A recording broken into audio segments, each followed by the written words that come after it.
7:41 en la mañana.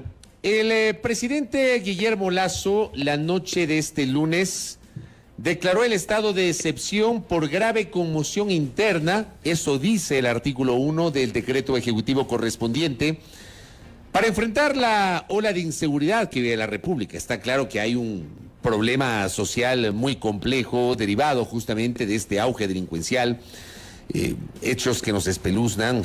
Hace un momento estaba recibiendo un mensaje de un oyente que me dice que le asaltaron ayer por la Universidad Central y se llevaron el celular con cuchillo en mano. O sea, es una cosa de locos lo que estamos viviendo. Pero en el fondo, ¿se requería declarar el estado de excepción? O sea, ¿había que hacerlo? ¿O qué implica esta declaratoria del estado de excepción? Y hoy vamos a tener dos posiciones seguramente contrapuestas dentro de nuestro segmento de los miércoles. Por un lado, el doctor Ismael Quintana, que nos atiende telemáticamente desde su condición de constitucionalista, y acá en el estudio nos acompaña el jurista doctor David Cordero Heredia. A ambos juristas les quiero agradecer por la gentileza de atender nuestra invitación al noticiero a primera hora y este espacio para debatir, para analizar justamente las implicaciones, en este caso, del estado de excepción. Empiezo con David Cordero Heredia. ¿Había que declarar el estado de excepción? Doctor, bienvenido, buenos días. Muy buenos días, muchas gracias por el espacio. Desde mi punto de vista, no. ¿Por qué? En primer lugar, porque nosotros tenemos que empezar a entender que problemas como los que se suscitaron en la penitenciaría del Litoral y en otras cárceles del país a principios del año, y así como los problemas relacionados con la delincuencia, tienen orígenes sociales mucho más profundos. Esto no es una casualidad. El estado de excepción, como lo ha dicho la Corte Constitucional, debe atender a una situación excepcional que no se puede atender por los canales institucionales, constitucionales, legales adecuados o ordinarios. ¿La grave crisis carcelaria sí se podía entonces atender por estas vías? Bueno, la crisis carcelaria sería discutible también, pero en todo tenemos que pensar para qué sirve el estado de excepción. Entonces, si nosotros revisamos cuál es el contenido de los artículos de la Constitución, sirve para suspender ciertos derechos, limitar ciertos derechos de forma temporal, para movilizar recursos y también para movilizar al ejército cuando es necesario. Entonces, pensemos, por ejemplo, en lo que ocurrió en Pedernales, en el terremoto hace algunos años, ¿no es cierto? Es algo que no se podía prever. Era algo para lo cual no se podía generar más allá de política pública de prevención, pero los costos que le generaba el Estado y a la sociedad, la respuesta que se requería, no podían ser planificadas, no podían ser tomadas en cuenta previamente en la elaboración de política pública, por ejemplo. Entonces, requería movilización de recursos y requería movilización de personal extraordinario. No es igual cuando tenemos el problema de las cárceles, por ejemplo, que si bien es cierto, en este momento tenía que tomar acciones concretas el gobierno para volver a tomar, de cierta manera, el control sobre las cárceles. Este era un problema que ya venía de larga data, que ya viene del gobierno que empieza con el gobierno de Rafael Correa, que empieza a desinvertir en las cárceles. Luego tenemos el gobierno de Lenín Moreno, que también hace lo mismo, y finalmente tenemos ahora el gobierno de Guillermo Lasso. Entonces, en todo este tiempo sabíamos que existía un problema en las cárceles. En febrero ya tuvimos una masacre. Hay dos fallos en contra del Estado ecuatoriano y un dictamen de la Corte Constitucional que ya le marcaban al presidente de la República qué es lo que tenía que hacer en cuanto a las cárceles. Entonces, lo que ocurre con la última masacre es una consecuencia lógica de la falta de acción del gobierno.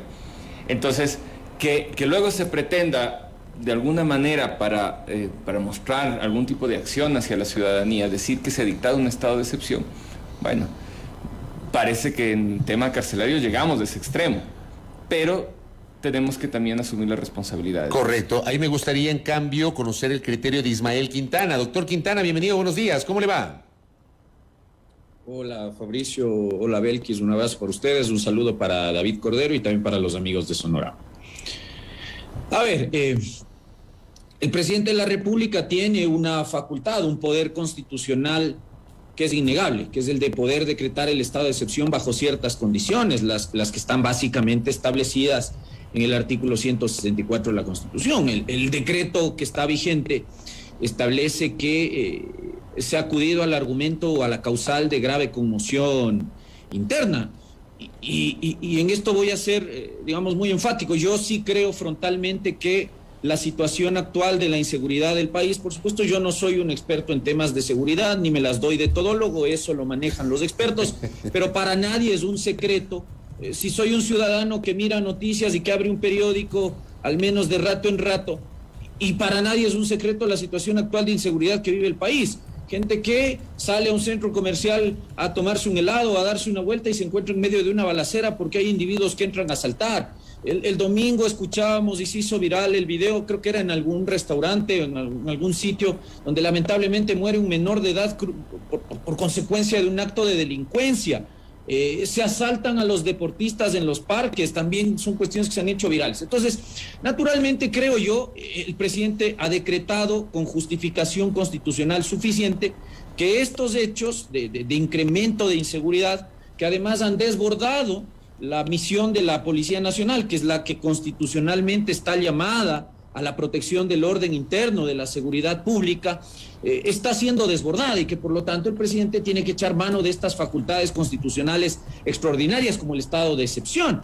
Y digamos, esto tiene un fundamento constitucional en la jurisprudencia de la actual Corte. La actual Corte ha dicho que en decretos previos de estado de excepción, cuando el incremento de niveles de delincuencia genera inseguridad y aquello pone en riesgo el ejercicio de las libertades fundamentales de los ciudadanos, se configura, no es un invento mío, lo ha dicho la Corte Constitucional actual, compuesta por los jueces que conocemos, Ramiro Ávila, Daniela Salazar. Esos jueces han dado estos dictámenes y han señalado que efectivamente se configura la causal de grave conmoción interna y que en ese escenario es constitucionalmente procedente decretar el estado de excepción. Ahora, el jefe del Estado, me parece que en este decreto ha sido bastante prudente con el tema. Hay que señalar una cuestión.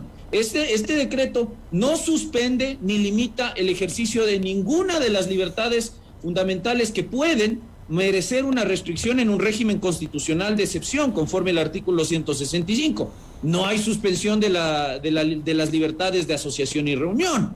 Por lo tanto, los grupos sociales que se han convocado para estos días para protestas, para manifestaciones en contra del gobierno, lo podrán hacer con total libertad. Es decir, aquí hay que aclarar una cosa, constitucionalmente no está suspendida esa libertad, la gente puede salir a manifestarse y por esa razón yo creo que las medidas que se han adoptado son totalmente necesarias. Por eso no creo que venga al caso entrar en la discusión de citar digamos, precedentes de la Corte Interamericana o informes o señalamientos de la Comisión Interamericana en torno al uso progresivo de la fuerza, porque claro, una de las medidas que ha adoptado, por no decir la única, que ha adoptado el presidente de la República, es precisamente la que está establecida en el artículo 165, número 7 de la Constitución, es decir, disponer el empleo de la fuerza pública, aclarando que las labores de Fuerzas Armadas serán no solo excepcionales, sino complementarias y bajo coordinación de la Policía Nacional. De tal manera que en esas condiciones yo no encontraría ningún problema para que la Corte Constitucional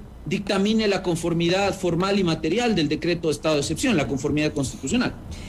David, esta expedición o este decreto, este nuevo estado de excepción, más bien no podría entenderse por la vía o por una forma del gobierno nacional, del presidente Guillermo Lasso, de allanar el camino para una eventual muerte cruzada, considerando lo que determina el 148 de la Constitución de la República, que faculta al presidente la disolución de la Asamblea, entre otros aspectos, por grave conmoción interna que está establecido en el artículo 1 del decreto. Le consulto. Sí, bueno, en primer lugar, con respecto al tema de la grave conmoción interna, en efecto, si es que leemos la jurisprudencia de la Corte Constitucional, incluso la Corte Constitucional dice que son hechos de considerable alarma social y además que son reportados por los medios de comunicación, es decir, el estándar es bastante bajo que presenta la Corte Constitucional. Básicamente, si la gente se asusta por algo, entonces puede dictar estado de excepción el presidente de la República. No discuto eso, pero sí la utilidad. Desde la época ya del presidente Correa, pasando por el presidente Moreno y ahora el presidente Lasso, se han estado utilizando las Fuerzas Armadas para hacer seguridad en las calles. O sea, esta es una cosa que no se debería poder hacer, que la Constitución es muy clara en dividir las funciones de la policía y de las Fuerzas Armadas y que deja como de manera excepcional la intervención de las Fuerzas Armadas cuando se dicta un estado de excepción, precisamente. Pero esto no se ha cumplido. Y el propio presidente Lasso estaba utilizando a Fuerzas Armadas para hacer acciones de la Policía Nacional. Entonces, lo que yo me pregunto aquí es, ¿para qué el estado de excepción? ¿No? O sea, obviamente queremos como ciudadanos que pase algo con respecto al tema de la seguridad, que el gobierno tome acciones, pero acciones efectivas. Entonces, si es que ya de todas maneras está utilizando al ejército para hacer funciones de control, no está suspendiendo garantías, como bien dice, o derechos, como bien dice Ismael, entonces no hay ningún derecho suspendido, y aun cuando hubiese suspendido derechos, no se podía suspender el derecho a la protesta, como los dictámenes precisamente de octubre de 2019 de la Corte lo señalan. No se suspende el derecho a la protesta cuando existe un estado de excepción, de la protesta pacífica, por supuesto. Entonces, la pregunta es, ¿para qué? ¿Para qué hace esto? ¿Necesita movilizar recursos? Tal vez, podría ser para eso, pero en definitiva no hemos visto que eso ocurra. O sea, no necesitaba declarar el estado de excepción. No necesitaba. En todo caso, es una señal, si pensamos que esto va a disuadir a la delincuencia, que la delincuencia mira los periódicos y dice... Los militares están en la calle. Los militares están en la calle, entonces mejor me quedo guardado. Pues el día de ayer precisamente veíamos en las noticias que mientras los militares estaban en una parte de Durán haciendo control de armas, en otro lado otra vez teníamos eventos de sicariato, teníamos eventos de muertes violentas. Es decir, si lo que se buscaba era asustar a la delincuencia porque los militares salían a las calles, pues parece que no está funcionando. Y además tenemos que tomar en cuenta que el presidente de la República tiene solamente 60 días dentro de este estado de excepción. Entonces pensar que van a salir, que van a capturar a los cabecillas de la delincuencia y que entonces de esto va a parar, pues no parece que eso sea posible, lo que no se ha hecho en tanto tiempo que se haga en 6 meses. Ahora, también me pongo a reflexionar en un detalle, se lo traslado a David Cordero y a Ismael Quintana, y empiezo con Ismael Quintana con esta reflexión, porque el 13 o 14 de septiembre, el 14 de septiembre, si la memoria no me es infiel, la ministra de Gobierno tuvo una reunión de la Mesa de Seguridad en la provincia de Guayas, en Guayaquil. Y se acordó que salgan los militares. Y de hecho, al día siguiente salieron los militares en Guayaquil y tuvieron unos días de patrullaje sin estado de excepción, doctor Quintana. Entonces, digamos, con esta referencia que hace David Cordero Heredia, uno podría pensar que no se necesitaba el estado de excepción para que salgan los militares. Doctor Quintana.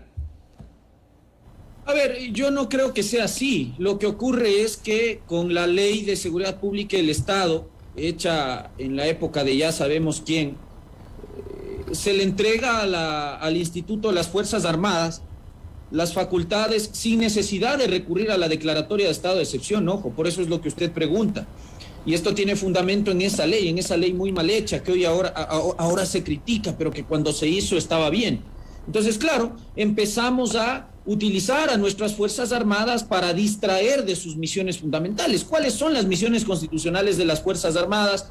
Defender la integridad territorial, la soberanía y la independencia política del Estado. Las misiones constitucionales de la Policía Nacional son asegurar el orden público y la seguridad ciudadana. Ahora, como ha dicho la Corte Constitucional, si hay circunstancias en las cuales la labor de la Policía Nacional, como está ocurriendo ahora, y como ocurrido en muchas ocasiones, se ve clara y notoriamente desbordada, se justifica la necesidad de decretar un estado de excepción por conmoción interna y en ese sentido disponer además la movilización de las Fuerzas Armadas para que apoyen complementariamente estas tareas de restablecimiento del orden público. Pero como le decía, el problema es que nuestra muy mala ley, muy mal hecha ley de la Ley de Seguridad Pública del Estado, establece que sin necesidad de decreto de estado de excepción, las Fuerzas Armadas pueden dedicarse a controlar el contrabando de combustible, hacen labores de guardaparques, colaboran con la Policía Nacional complementariamente en la defensa del orden interno y de la seguridad ciudadana. Pero ocurre que en estas circunstancias el presidente de la República, al decretar el estado de excepción, puede definir en qué sitio se va a utilizar y bajo qué condiciones se va a utilizar esta facultad constitucional de poder disponer la movilización de las Fuerzas Armadas. De tal manera que, en todo caso, habrá que esperar a ver lo que va a resolver la Corte Constitucional en los siguientes días. Yo estoy de acuerdo, yo voy a coincidir con David Cordero en que los decretos de estado de excepción por sí solos no son la solución definitiva, y por eso es que la Corte Constitucional le ha observado a este y al anterior gobierno y a otros gobiernos que hay que utilizar medidas estructurales para enfrentar estos problemas, por ejemplo, de seguridad interna, de orden público, de delincuencia, y en ese sentido le han llamado la atención, insisto, a distintos gobiernos, pero con énfasis, por ejemplo, en lo que hacía Moreno, que echó mucha mano de los decretos de estado de excepción. De Correa no vale decir nada, porque con Correa vivimos en estado de excepción y la Corte jamás emitió pronunciamiento alguno respecto a la constitucionalidad de esas medidas. Entonces la Corte lo que ha dicho es, ok, se puede decretar temporalmente el estado de excepción, pero luego, ¿qué viene después? Es decir, hay 60 días de vigencia de un estado de excepción con posibilidad de renovación de 30 días más, es decir, 90 días según la jurisprudencia de la Corte Constitucional actual, no según lo que dice la Constitución, pero eso es materia de otra discusión. Y claro, después de eso, ¿qué va a venir? Es decir, los delincuentes van a desaparecer en 60 o en 90 días, difícilmente. Entonces, para eso va a servir el estado de excepción, para que durante estos 60, con una posible prórroga de 30 días adicionales, se elabore un plan para garantizar las libertades fundamentales de los ciudadanos y que esto ya no siga ocurriendo, de que se mata gente, se asalta gente, se le roba la bicicleta, hay cruce de balas. Pero bueno, entonces, aquí la pregunta que yo me hacía el día de ayer es, a ver, acá se está cuestionando el ejercicio de un poder constitucional que es innegable. Decretar estado de excepción. Claro, es una capacidad constitucional que tiene el Ejecutivo. Exacto.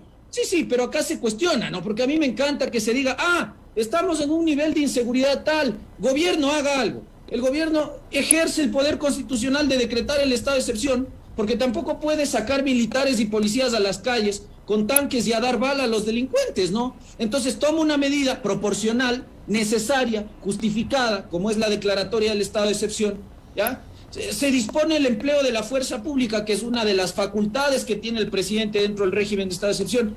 Y ahora se indica que eso no es necesario, que eso es atentatorio contra los derechos humanos cuando ninguna libertad fundamental está suspendida. Entonces, a la larga, ¿qué hace el gobierno? Entonces, o hace esto o no hace nada. Entonces, sí, vivimos en el país de la queja constante, ¿no? Déjeme. Palo porque bogas, palo porque no bogas. Déjeme preguntarle a David Cordero Heredia en el mismo sentido. ¿Palo porque bogas o palo porque no bogas, doctor? Como dice Ismael Quintana. El problema es que hay que hacer algo, pero no hay que hacer cualquier cosa. Entonces ahí lo que nos debemos preguntar es, ¿realmente es efectivo esto? Y a eso era lo que yo apuntaba cuando les decía, de todas maneras, yo estoy de acuerdo con Ismael, no se debería usar al Ejército Nacional para hacer funciones de Policía Nacional. Esa es una facultad extraordinaria dentro de un estado de excepción, pero se lo hace. O sea, ya lo estaba haciendo este gobierno. Entonces no se entiende cuál es la final, qué es lo nuevo que tenemos con este estado de excepción. Entonces eso, y eso digo, o sea, no es palo porque bogas, palo porque no bogas, sino que hay que preguntarnos, o sea, lo que quiere hacer el gobierno, lo que va a hacer el gobierno debería ser efectivo, y como ciudadanos y ciudadanas deberíamos exigir que se tome con seriedad todos los asuntos, y particularmente este asunto de seguridad. O sea, si mañana el presidente dice que va a ir arrodillado a peregrinación en la Virgen del Quinche, es algo, está haciendo algo, ¿no? Pero ¿esto va a solucionar el problema de seguridad? Yo creo que no. Y ese es el problema.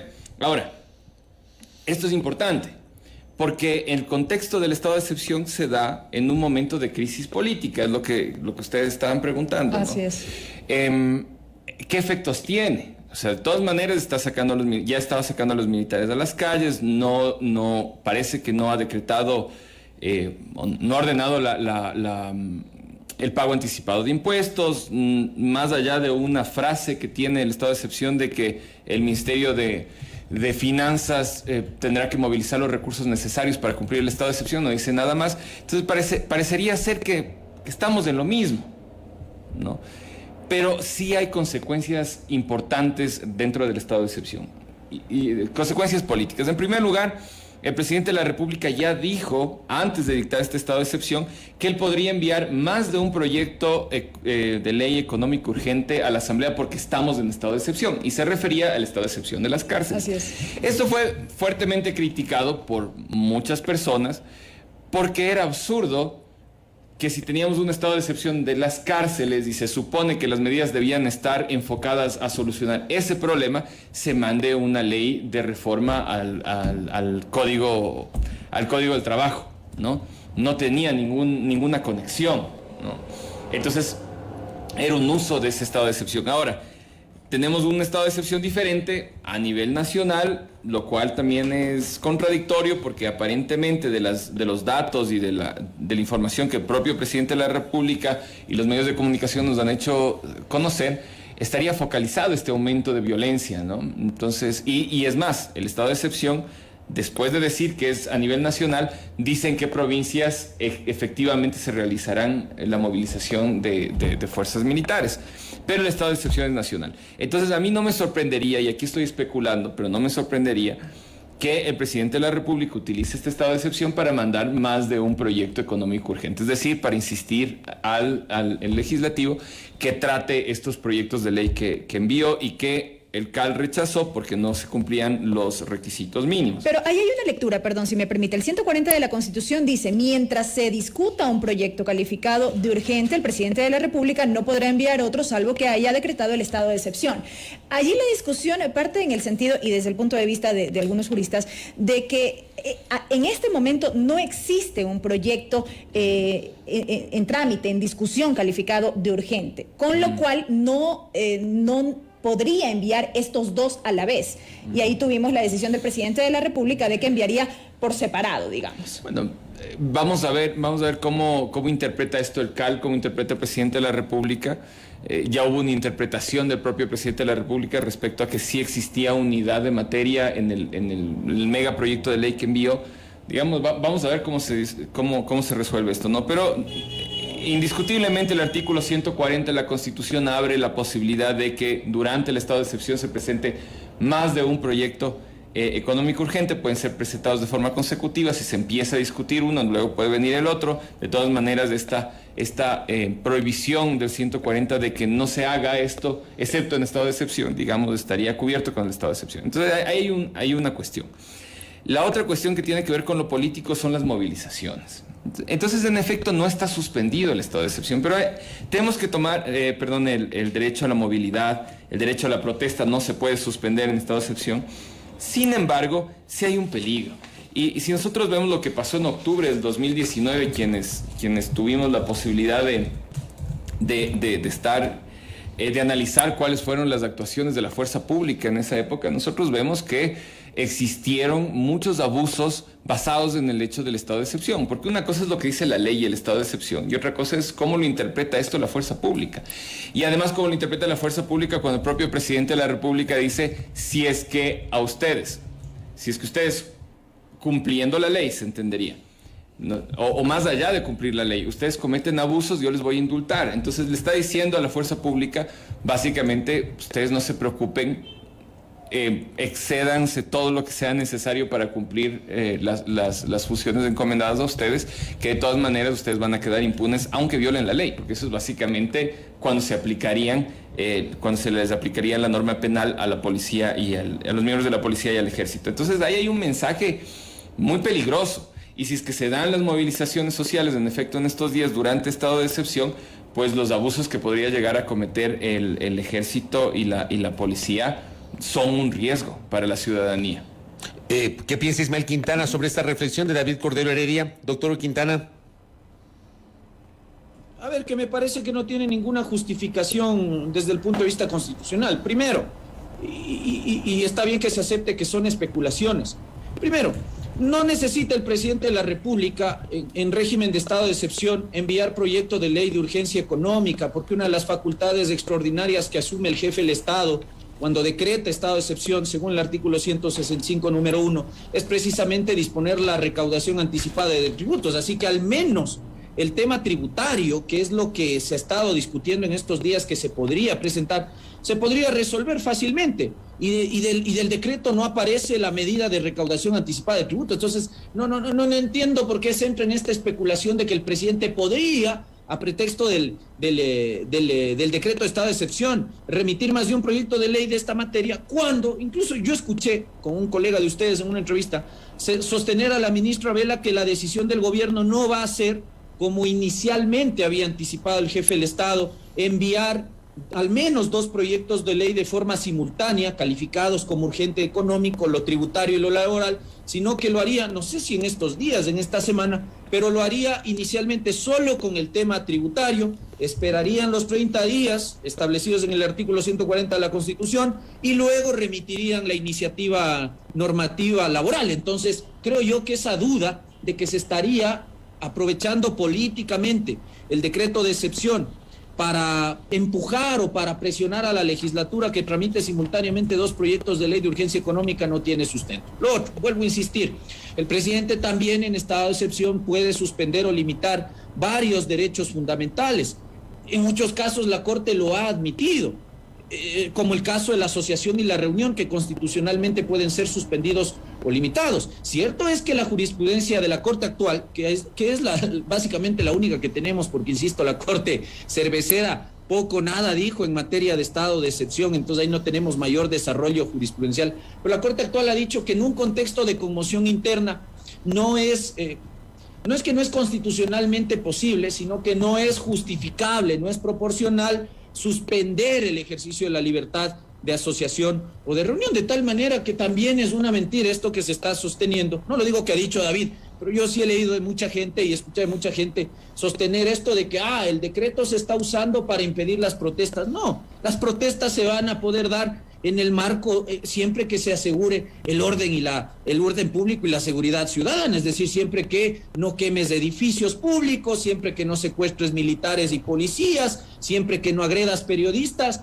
todo está permitido bajo el artículo 98 de la Constitución. Ahora, si la cuestión pasa de castaño oscuro, para eso tenemos Policía Nacional y para eso también tenemos, en todo caso, ya un decreto de estado de excepción que permitirá que Fuerzas Armadas complementariamente restablezcan el orden público. Eso no presupone que la policía y las Fuerzas Armadas van a salir y van a dar bala a medio mundo, pero sí va a poder asegurar que se resguarde el orden público y se protege el interés común, que es el interés de todos los que queremos salir a las calles, poder trabajar, poder realizar nuestras actividades en paz y poder volver a nuestra casa sanos y salvos, no ser agredidos, no ser asaltados, y para eso se ha adoptado esta medida. Yo en lo que sí, vuelvo a insistir, voy a estar de acuerdo con David Cordero, es que esto no puede ser el todo, es decir, el estado de excepción, como su nombre lo indica, es extraordinario, es momentáneo, nos va a servir para que en los siguientes 60, 90 días, si es que luego se lo va a renovar, por supuesto, si la Corte da dictamen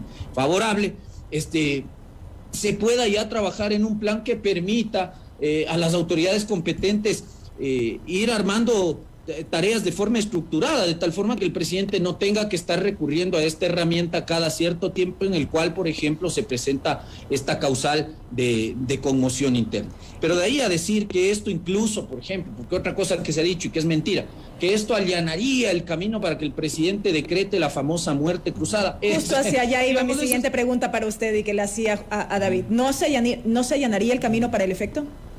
A ver, el presidente puede decretar la disolución parlamentaria según el artículo 148 de la Constitución por 3 causales. Arrogación de funciones que la Asamblea no tenga según la Constitución, para lo cual requeriría dictamen previo de la Corte.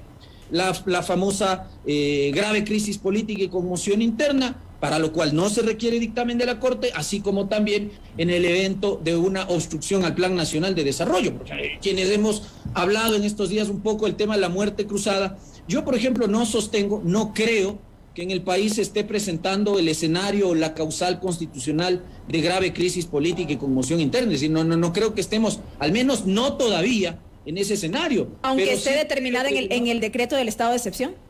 Sí, pero a ver, por eso le digo, separemos las cosas. La conmoción interna que el presidente de la República está sosteniendo en el decreto apunta a lo que la Corte Constitucional ha sostenido como hechos o como una ocurrencia que genera un estado de alarma tal en la sociedad como, por ejemplo, actos de violencia civil, actos de incremento delincuencial que hacen necesario que el presidente decrete esta medida de excepción para efectos de asumir facultades extraordinarias como la de disponer la movilización de Fuerzas Armadas. A ver, pero una cosa es que usted me decrete el estado de excepción argumentando esta causal por estas razones, y otra cosa es presuponer que eso va a servir de pretexto para que el presidente disuelva el Parlamento, cuando, a mi modo de ver, no hay una grave crisis política y conmoción interna, en su relación de poder ejecutivo con el legislativo. Probablemente podríamos sentarnos a discutir que se está presentando, y yo he dicho que al día de hoy ya hay causal para disolución parlamentaria, pero no es esa. Probablemente podríamos sentarnos a discutir sobre la posibilidad de que la Asamblea,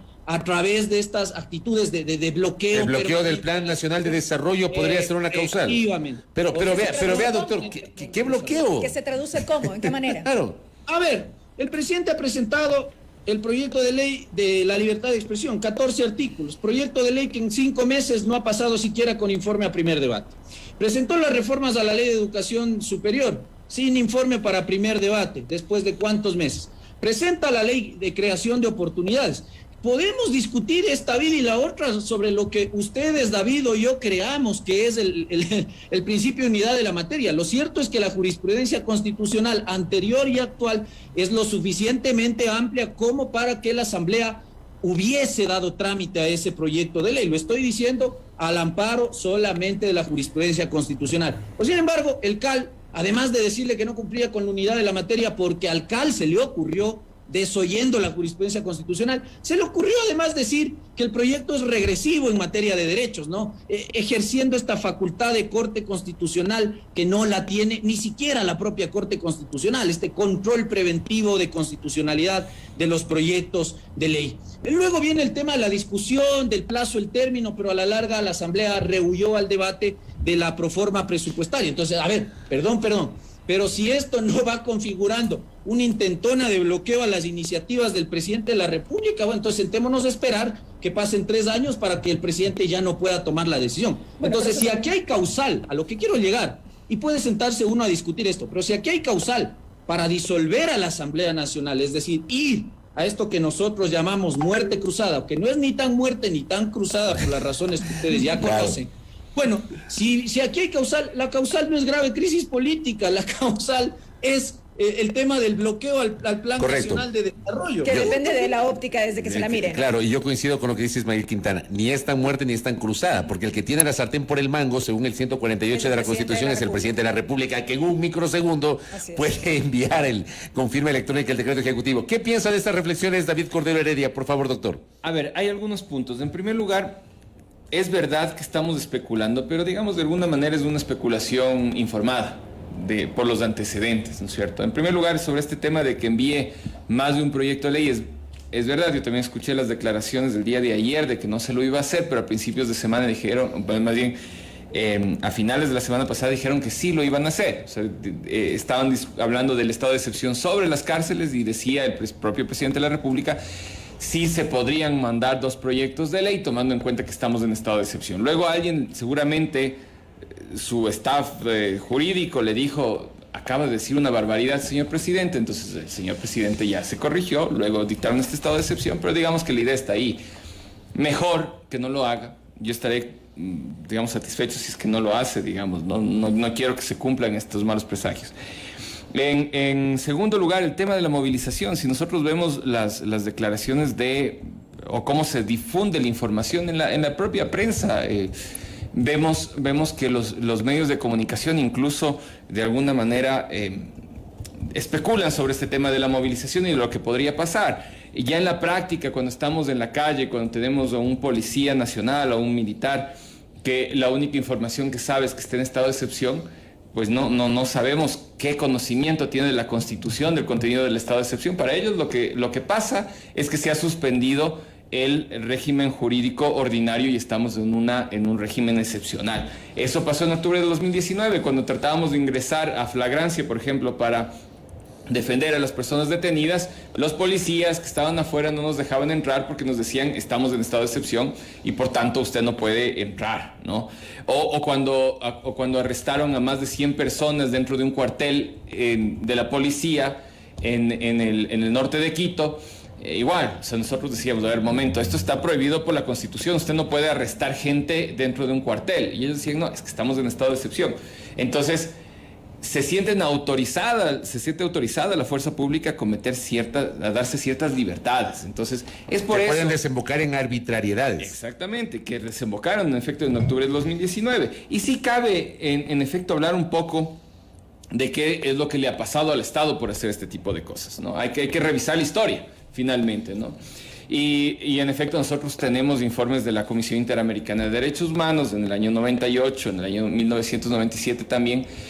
No hay más recientes porque no se han hecho estudios acerca de Ecuador, lamentablemente en esta época, pero en donde ya le dice la Comisión Interamericana de Derechos Humanos al Ecuador, usted no puede usar estado de excepción para combatir delincuencia, porque la delincuencia, porque tiene lógica, porque la delincuencia es un problema que no aparece de la nada y cuyas causas son más profundas.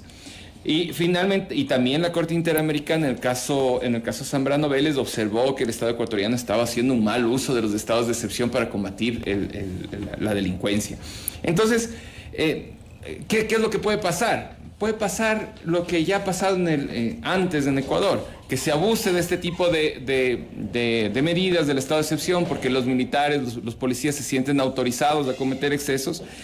Y finalmente esto puede terminar en un procedimiento internacional en donde al Estado ecuatoriano le van a decir: nosotros ya le advertimos que el estado de excepción no es para eso, no es para combatir delincuencia. Y finalmente, yo creo que aquí es importante hablar del gran elefante en la sala, ¿no? Que es qué es lo que están haciendo los gobiernos para combatir la delincuencia de manera sostenida. El propio presidente de la República ha aceptado, claro que lo hace porque quiere impulsar también su proyecto de ley y dice, es que a los ciudadanos les faltan oportunidades y entonces delinquen. Claro, está tratando de mandar el mensaje de falta de oportunidades, mi proyecto es para impulsar las oportunidades, entonces mi proyecto también tiene que ver con el tema de la delincuencia. Sin embargo, nosotros tenemos que preguntarnos cómo hemos llegado a este punto, y eso es bien importante. Nosotros tenemos un reproceso sistemático por parte del Estado de las zonas más deprimidas económicamente del país. Y ahí es a donde debería apuntar una acción sostenida por parte del Estado para prevenir el tema de la delincuencia y de la inseguridad. ¿Qué es lo que estamos haciendo para que esas comunidades más deprimidas dentro del país tengan acceso a salud adecuada, a educación, a servicios básicos, precisamente oportunidades? Ahí es donde se evita que los grupos delincuenciales, estos carteles de la droga, tengan la posibilidad de reclutar a nuestros jóvenes que no tienen realmente en su futuro la posibilidad real de alcanzar un nivel de vida digna. Entonces, se requiere muchísima inversión de recursos económicos para sanear estas comunidades, para darle oportunidad a estas personas, y entonces vamos a poder tener, no en 30 días, no en 60 días, no en 90 días, de aquí tal vez en algunos años, que es lo que nos costó llegar a este punto. No sé, llegar a este punto nos tomó varios años. Posiblemente también nos tome varios años salir de este punto, pero se tienen que empezar a tomar las acciones sostenidas y pertinentes. Y finalmente, con respecto al tema del uso constante que le damos a las Fuerzas Armadas para hacer controles en las calles dentro de las ciudades. En primer lugar, también esto es contradictorio del discurso del presidente de la República. El presidente habla de los grandes carteles de la droga que estarían presentes en el país. Esos carteles de la droga, y él mismo lo señala, ¿no es cierto?, estarían operando en las fronteras, por ejemplo, que es donde están los militares, donde deberían estar. Entonces nosotros estamos aceptando que existe un problema de seguridad en las fronteras, en donde posiblemente están actuando estos grupos. Y no resguardamos las fronteras. Y no resguardamos las fronteras, sacamos a los militares de esas zonas y las traemos a perseguir a la delincuencia. En las zonas urbanas. En las zonas urbanas. Entonces ese es un sinsentido. Ahora, si nosotros sostenidamente necesitamos que las Fuerzas Armadas estén realizando actividades de Policía Nacional, entonces deberíamos preguntarnos, posiblemente lo que necesitamos es más Policía Nacional y menos Fuerzas Armadas, ¿no? Y a esto también se refiere la Corte Interamericana de Derechos Humanos y la Corte Constitucional, que no es adecuado utilizar a las Fuerzas Armadas para hacer cuestiones de seguridad interna, porque las Fuerzas Armadas están entrenadas para reaccionar con la eliminación del enemigo. En cambio, la Policía Nacional está entrenada para neutralizar. Para disuadir y neutralizar. Entonces, de hecho, los militares utilizan fusil y los policías pistola. Exactamente. Entonces, digamos, puede ser simplísimo lo que digo, muy simplista, pero es así. Es así y es lógico. Ahora, si necesitamos mayor seguridad en las fronteras, por supuesto que necesitamos a las Fuerzas Armadas, Pero si es que lo que necesitamos de las Fuerzas Armadas para que nos paren, para que hagan controles dentro de las ciudades, entonces posiblemente lo que necesitamos es reforzar la Policía Nacional y posiblemente nos esté sobrando unidades de las Fuerzas Armadas porque parece que muchas veces tenemos que buscarles qué hacer, ¿no? Y no solamente me refiero a este tema de seguridad interna en las calles, también en temas por ejemplo, cuando hemos tenido desastres naturales y entre otras actividades que no son, digamos, del curso regular de actividades que deberían hacer las Fuerzas Armadas. Entonces ahí también, cuando hablamos de acciones sostenidas, deberíamos preguntarnos si es que realmente necesitamos mover ese personal que tenemos en las Fuerzas Armadas definitivamente ya hacia realizar acciones de Policía Nacional. Correcto. Ismael Quintana, me gustaría su reflexión sobre estos comentarios de David Cordero Heredia. Perdón. Estaba con el audio apagado. Ya nos dimos cuenta. Entra en debate un asunto fundamental y al cual le hemos querido rehuir. Y cuando digo le hemos querido rehuir, incluyo a nuestra Corte Constitucional, porque acá se habla mucho de que se utiliza las Fuerzas Armadas y que a través de Fuerzas Armadas el Estado puede cometer abusos que en algún momento le pueden costar condenas en el sistema interamericano de los derechos humanos.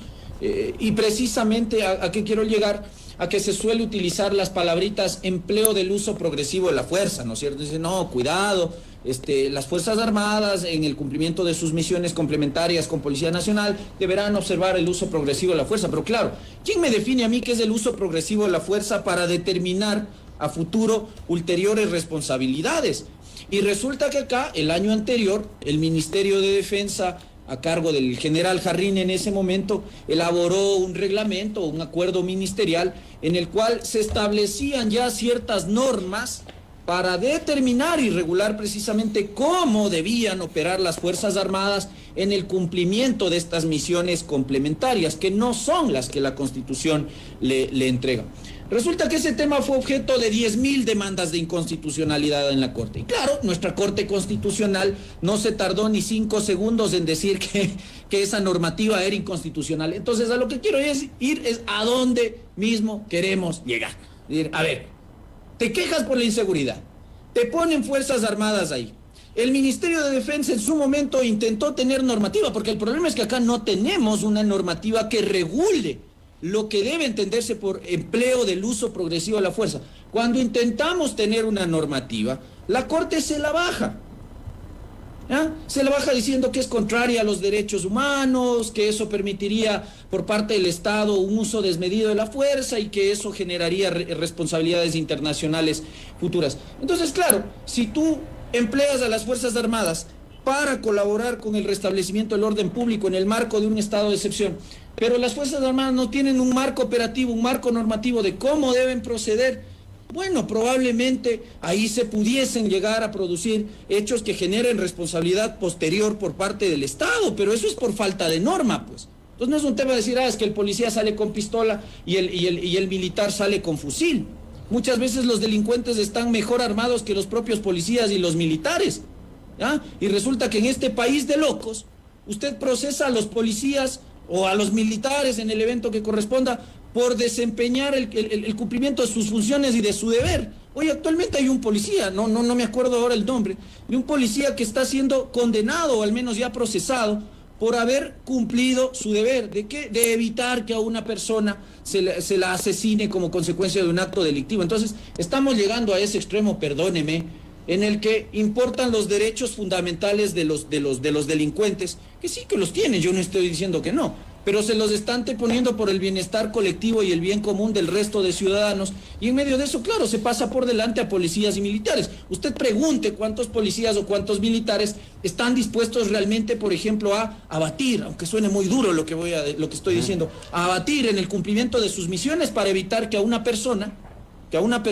la asalten, la violen. Creo que uno de los, perdón que le interrumpa, doctor, creo que uno de los ejemplos, tal vez de lo que está diciendo, lo recordamos en lo que pasó en Ibarra, Belkis, con el femicidio de Diana Carolina. Eso fue absolutamente vergonzoso. Que los policías no sabían qué hacer. Impávidos. Porque, por supuesto, porque en este país se procesa penalmente al policía y se lo condena por precisamente cumplir su deber. Entonces, por eso es que usted hoy tiene policías y también militares totalmente timoratos. dato. Usted tiene policías que no quieren cumplir su misión por las razones que le estoy comentando. Y usted tiene militares que tampoco quieren, en el momento que corresponde, emplear progresivamente el uso de la fuerza, porque pasa lo que pasó en octubre de 2019, ¿ya? Cuando usted pierde el respeto a los institutos castrenses y armados, pasa lo que ocurrió en octubre de 2019. Policías y militares siendo desarmados por población civil, siendo bajados de sus camiones y de sus vehículos, ¿ya? Entonces, bueno, si es que a eso queremos llegar, entonces, bueno, deroguemos las normas del estado de excepción, eliminemos nomás la ley de seguridad pública y del Estado, eliminemos la ley orgánica para la defensa para la defensa nacional. Desaparezcamos pues a las Fuerzas Armadas, que es lo que propone David Cordero. Porque parece que nuestras Fuerzas Armadas, a criterio de cierto sector, no sirve para nada, ¿no? Se cree que Fuerzas Armadas solamente actúan en época bélica. El CENEPA, Paquilla, la guerra del 41, ahí sí está bien Fuerzas Armadas. Pero cuando no hay guerra, entonces, eliminemos Fuerzas Armadas y más bien incrementemos las filas de la Policía Nacional. Digamos, eso es un sinsentido desde todo punto de vista. Constitucionalmente, por eso existen los institutos armados, para defender la integridad territorial, que tiene que ver mucho con el tema narcotráfico, la soberanía y la independencia política de nuestra nación. No es saludable promover la desaparición de las Fuerzas Armadas. No es adecuado promover que a estas fuerzas del orden se les impida ejercer sus misiones constitucionales y que se les amedrente posteriormente con procesos penales, porque el resultado es el que tenemos ahora. Los delincuentes están mejor armados. Los delincuentes saben que en el mejor de los casos no solamente ellos serán procesados, sino también el policía que eventualmente tiene que hacer uso de su arma de dotación para efectos de impedir que se cometa un delito. Correcto, Ismael. Entonces, a ese nivel estamos llegando. Y en eso es en lo que hay que trabajar. Por eso yo saludo frontalmente y aplaudo la decisión del presidente de la República de proponer la creación de un cuerpo para la defensa de los policías y militares procesados penalmente por el cumplimiento de sus misiones y proponer una ley para reformar y establecer que estas cosas no se puedan seguir dando y no vuelvan a ocurrir en el país. Procesar policías y militares por el cumplimiento de sus misiones es algo irregular, es algo arbitrario y es algo que va a ahondar la crisis de delincuencia y de inseguridad que vivimos. Correcto, Ismael Quintana. Ya para ir concluyendo, David Cordero Heredia, ¿qué responde? A ver, en primer lugar, si bien es cierto que pueden existir casos, porque nuestra justicia también es otro problema, ¿no? Un problema delicado también que tenemos. Pueden existir casos que en efecto algún policía cumpliendo con sus funciones, cumpliendo con la ley haya sido procesado. La verdad a mí me parece que ese es un miedo exagerado y que tienen o que difunden una información exagerada que se difunde respecto a este tema, porque quienes trabajamos en temas de derechos humanos hemos tenido casos en donde ha sido absolutamente claro el exceso cometido por la policía, casos de tortura, por ejemplo. Un policía no puede torturar. Uno no puede decir que un policía que electrocute, que pise, que golpee, etcétera, etcétera, a una persona privada de la libertad que está anulada totalmente, está anulada en el piso, además, es parte de sus funciones. No es parte de sus funciones, está cometiendo tortura. Entonces, tenemos estos casos que no son zonas grises y que están documentados y que tenemos las grabaciones de la cárcel del Turi, por ejemplo, en donde se ve a los policías torturando a los privados de la libertad. Y en casos como esos no hay condenas. En casos en donde las Fuerzas Armadas claramente cometen exceso, el caso Ayoel de tortura de un joven estudiante del Mejía aquí en Quito, clarísimo, no hay realmente procesamiento de los responsables. Es muy complicado, o sea, decir que un policía saca una pistola, por ejemplo, en el caso que se mencionaba, ¿no es cierto? El policía saca la pistola porque estaba a punto de cometerse un feminicidio. Si le disparaba a la persona, al agresor, era clarísimo que estaba usando progresivamente la fuerza, estaba disuadiendo a una persona con fuerza letal de precisamente provocar un daño letal a otra persona. Era clarísimo. Ese tipo de casos no son los que nos preocupan. Nos preocupan los casos en donde, en cambio, es bastante claro que las fuerzas públicas cometen excesos también y no existe ni investigación ni sanción a los responsables. Aquí nadie está diciendo que a los policías o al ejército se les juzgue por realizar su trabajo. Pero torturar, ejecutar extrajudicialmente no es su trabajo. Ese es el punto. Entonces, la policía sí tiene un marco normativo sobre el uso progresivo de la fuerza. ¿Por qué se declara inconstitucional o por qué hay esta lluvia de demandas de inconstitucionalidad sobre el tema del reglamento del uso progresivo de la fuerza para las Fuerzas Armadas?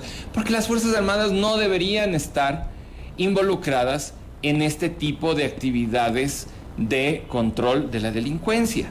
Y si es que lo hacen, están haciendo labores de Policía Nacional, y ahí sí tenemos toda una normativa nacional e internacional, sobre todo, que regula el uso progresivo de la fuerza. Entonces, digamos, no es que un militar no va a saber cómo actuar en el caso del uso progresivo de la fuerza. El problema que aparentemente encuentran muchas personas es que sienten que esta normativa es demasiado restrictiva. Sienten que la policía debería tener mayor facilidades de abrir fuego, por ejemplo, sin primero tratar de disuadir a la otra persona, sin amenazarle, sin identificarse como policía, sin primero tratar de anularle con otros medios, o al menos, ¿no es cierto?, calificar la agresión que está realizando el delincuente como algo que puede poner en peligro su vida o la vida de terceros para poder utilizar fuerza letal, que son cuestiones muy básicas. Y aquí no estamos hablando de los derechos de los delincuentes, sino de toda la ciudadanía. En octubre de 2019, por ejemplo, muchos periodistas fueron agredidos por la Policía Nacional. Eso quedó registrado, claro. Fundamedios lo registró. No, incluso hay videos de eso, ¿no? Hay videos de eso, o sea, no es cuestión de que estamos protegiendo a los delincuentes, sino que precisamente esos son los parámetros que nos van a aplicar a todos y a todas las personas. Si nosotros permitimos que se cometan excesos, no hay garantía de que esos excesos solamente vayan a ser aplicados a los delincuentes. Ese va a ser el estándar de comportamiento de las fuerzas públicas. Yo prefiero fuerzas públicas que tengan temor de la ley, ¿no?, a una ciudadanía que tenga temor de la fuerza pública. Entonces, eso tenemos que tomar en cuenta. Tenemos que salir de la anécdota. Tenemos que salir hay un policía que realizó bien su trabajo y por eso fue sancionado. Ok, puede pasar. Como hay muchísimas personas inocentes que están dentro de las cárceles porque no pudieron pagar un abogado competente. También eso pasa. No, pero ahí las fallas son del sistema, ahí las fallas son de cómo procesa Fiscalía, cómo procesa la función judicial ese tipo de denuncias. No es un problema realmente de la ley. La ley está ahí para proteger a todos y a todas las personas de la sociedad, y precisamente cuando en algún momento alguno de nosotros y nosotras nos veamos enfrentados a la situación de tener un policía al frente que está convencido seguramente de que nosotros hemos delinquido, ¿cierto?, seguramente vamos a esperar que ese policía o ese militar, ahora porque también se usan los militares para eso, se comporte de acuerdo con la ley, de acuerdo con la Constitución y los tratados internacionales de derechos. Correcto. Se me terminó el tiempo, pero obviamente le voy a ceder no más allá de 2 minutos al doctor Quintana la réplica correspondiente. Por favor, doctor Ismael Quintana. A ver, brevemente el tema. El tema no es ese, el tema es que la regla general es que usted procesa a todos los militares y policías que hacen su trabajo, ¿ya? Y precisamente lo que buscaba el Ministerio de Defensa, volviendo al asunto del uso progresivo de la fuerza, es precisamente contar con un instructivo de normas que le permitan a los militares. A mí me resulta contradictorio lo que dice David Cordero, es decir, David Cordero dice por un lado que las Fuerzas Armadas no tienen la misma preparación que la Policía Nacional, por lo tanto, los operativos y el manual de normas que tienen que ver con el uso de la fuerza deberían ser distintos para personas que reciben entrenamiento y capacitación distinta. Entonces el Ministerio propuso la normativa para tener de sus Fuerzas Armadas un marco normativo que les permita actuar en estos contextos como los de ahora, cuando se declara estado de excepción y se dispone la movilización y el uso de las Fuerzas Armadas para tareas complementarias de restablecimiento del orden público. Eso es lo que pasó.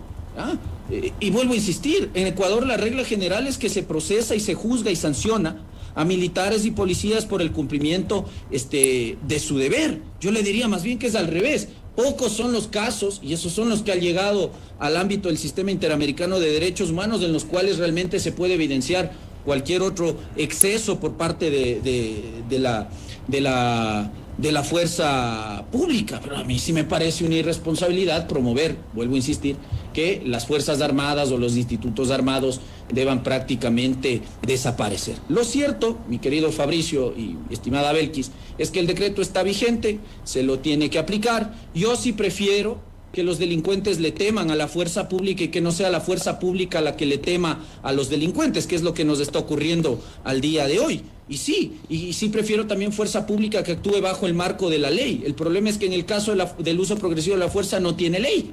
Entonces, para que usted pueda llegar a imponer responsabilidades posteriores debe haber normas por elemental principio de seguridad jurídica, para que haya previsión de qué es lo que puede y qué es lo que no puede hacer un integrante de las Fuerzas Armadas en el uso progresivo de la fuerza. Y lo otro es promover, ¿no? Porque David dice, bueno, lo que pasa es que a los policías habría que capacitarles para que empleen otros mecanismos antes de abrir fuego y abatir un delincuente. Eso es más o menos lo que proponía este abogado de Guayaquil que había sido fiscal. Entonces, ¿qué hay que hacer al delincuente? ¿Qué tiene que hacer un policía? Invitarle a tomar un café, una colada morada y decirle, vea, por favor, no le asalte, no le apuñale, no le robe la bicicleta al ciudadano, no le amedrente por el solo hecho de que no ha querido que le limpie su parabrisas en el semáforo. Eso es lo que tiene que hacer un policía. O un policía frente a la inminencia de una afectación a una libertad fundamental de un ciudadano, que su vida y su propiedad privada son derechos constitucionalmente protegidos.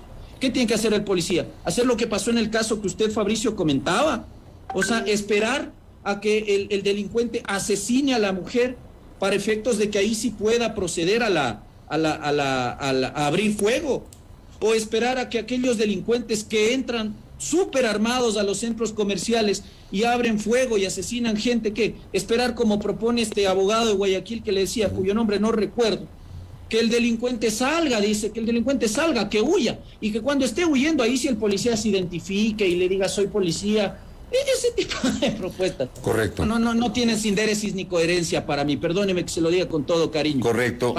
La policía tiene la misión de proteger nuestras libertades fundamentales, el orden público y la seguridad ciudadana, y para eso el Estado tiene la obligación de garantizarle un marco de seguridad jurídica en el cual la policía y también las Fuerzas Armadas, en el contexto de los estados de excepción, puedan actuar con total tranquilidad de que luego no les van a venir las represalias jurídicas, penales básicamente, por emplear la fuerza para abatir como corresponde a los delincuentes. Correcto, doctor. Interesantísima charla, se nos fue más de una hora, pero realmente muy interesantes las posiciones que ustedes en este debate, muy respetuoso, de mucha altura y defendiendo con convicción sus argumentos desde el conocimiento jurídico que tienen, nos han permitido enriquecernos justamente. Gracias al doctor Ismael Quintana por el tiempo, gracias al doctor David Cordero Heredia, qué gusto, muy amables doctores. Gracias. Aquí en A Primera Hora, Cara y Cruz, nuestro segmento de los miércoles, A Primera Hora por Sonorama, la gran señal nacional. Volvemos. Primera Plana, todas las noticias, todas las voces.